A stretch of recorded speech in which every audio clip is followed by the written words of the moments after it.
Hey guys, Peter Bricks bringing you guys another video. Today we were talking about Lego Marvel and one of the coolest sets to come out over the last 12 months for Lego Marvel. And it's cool for me because I grew up with the original Tobey Maguire Spider-Man movies, and from the second movie where he's fighting Doc Ock, we have this brand new set 76321, the Spider-Man versus Doc Ock subway duel, or as Lego calls it, the Spider-Man versus Doc Ock subway train scene. And the reason this is such a good build, just right out the gate, is you are getting one New York subway car fully built, and you're getting a handful of figures that otherwise would have been only available recently in the Daily Bugle, from what I can understand. After today's video, I hope you guys are more informed on this set, so you guys can keep your eyes peeled on it. And so if you're looking to build a Lego city or a subway or anything like that, you are well versed in this set and have all the knowledge you need to walk away to make a really good decision. Let's go ahead and talk about it. Obviously, as you guys can see here, we have the box art for the set. Obviously, you get Spider-Man, you get Aunt May, you get J. Jonah Jameson, and Doc Ock himself for a whopping $64.99. I believe it may actually be $49.99. I've seen varying prices. I know that when I got mine, it was $64.99 at Walmart. One of the things I will say about this set is it's probably one of the coolest Lego Marvel sets that they have released in some time, and for a good price point as well. Obviously, jumping into the build, you guys can see here that I have a little setup here. You guys have a handful of stickers that you can put on the windows, which I have not done for this build, but you can have cracked windows, you can have rocks all around this train, like he's grabbing the bricks off of the New York buildings and ripping them off because he can't stop the train. And more importantly, you guys can see here that Spider-Man attaches to the front and then the webs stick on the side. The only downside with that feature, or that cool moment they're trying to make, essentially this could be a diorama if they really wanted to. It just didn't come with a black border on the bottom. But there's a layer of weakness to this set that unfortunately, if you roll this off the rails on accident, like I have done at least 2 or 3 times now before filming this video, it is very fragile.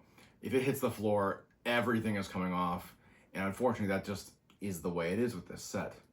All of these small 1x1s and 1x2s that build up the side of the train just don't have a lot of structure or supports them. It could have been better if they added like a row of 1x1 or like plates to that and make the train one stud higher. I think that definitely would have helped in the short term. Another thing to mention about this set is it does not come with bogies for the front and the back of the train. I added those myself. Obviously, if you wanted to add a normal train bogie from your collection onto it, you can, and that way you guys can daisy chain 2 or 3 of these together and have a full subway car.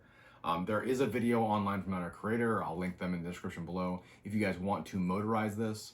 I believe there may also be alt mock instructions for it on Rubricable as well, and if I can find those, I will put them below so you guys can quickly motorize this and get this ready.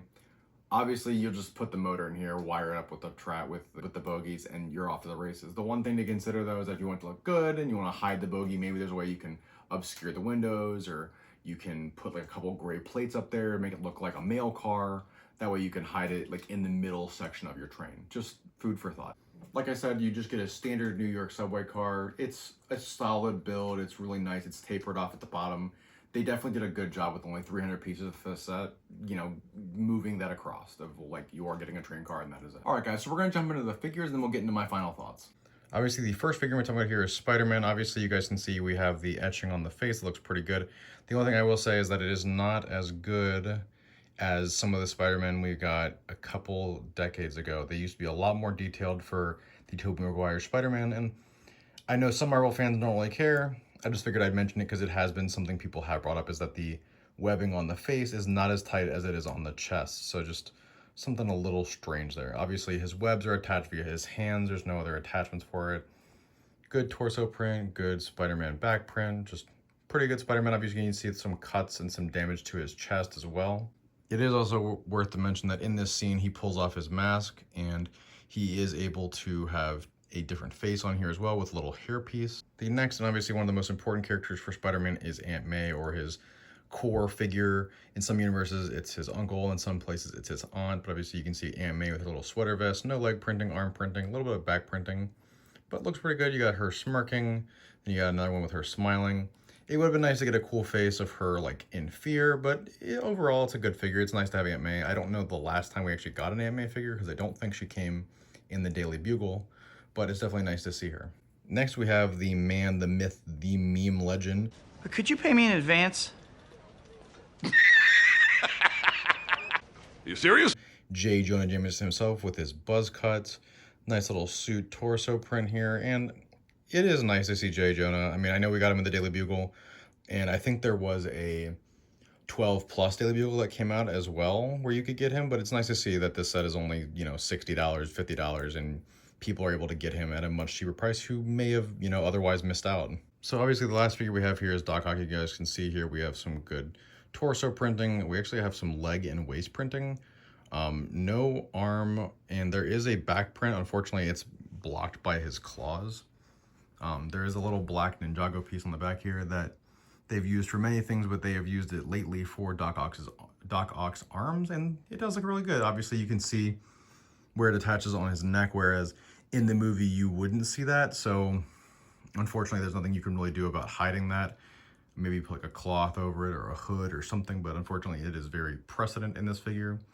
And the arm build is actually really good. I can jostle this and it's not going to fall off. It's very attached really well. And then obviously here is a look at Doc Ock comparatively to the Daily Bugle figure, and I'll say this is a stark improvement on the character. Obviously, his outfit looks better in this build, but the pieces being stacked together for his suit in the Daily Bugle is just painful to build, while this just looks better. And I honestly might move the arms and legs from this figure to this, just so it is more opposable and just all around just a more ergonomically friendly build. Jumping into my final thoughts on this build, the one thing I will say that is definitely weird with this set is obviously if you're gonna buy multiple, you're gonna have multiple named figures more than you normally would with other series, because typically with like Lego City icons or other building or train type sets, you get like random Lego City figures. And it is kind of weird that in a scene that has a lot of figures, or a lot of potential figures, I would rather say, there's about a full train car's worth of people in that subway car, and in the cars behind it as well that Spider-Man saves. There's the guy who's screaming at Doc Ock saying, you're gonna go through him, you're gonna have to go through me, and then everyone else stands up and rallies behind Spider-Man, and they carry him to the back of the car by subway surfing him towards the back. So I just think that it would have been cool to get some of those other figures, like the guy in the dark blue jacket comes to mind immediately in that scene, and it would have been nice to just get one or two other figures with interchangeable torsos just to fill out the car. Obviously, the main part of the car is not what's in it, it's what's on the outside, which is probably why they didn't do this. If it was a proper diorama, more than likely it would have came with those extra figures as well, and it would have had more seats inside, and there would have been more care to build wheels and everything to have structure. Unfortunately, if you do put new wheels on the set, some of the interiors need to be changed a little bit here and there, so that everything can sit flush inside the model. Jumping into my final thoughts, guys, I really do think this set is worth your money. Not only are you getting good figures for a good price, you guys are also getting a solid build for anyone who likes Marvel, trains, or has a large city that could accommodate a build like this. Not only that, it gets better when you buy 2 or 3 of these, so that way you guys can have a working subway station or a working subway car set without going too far out of your pocket to make it happen.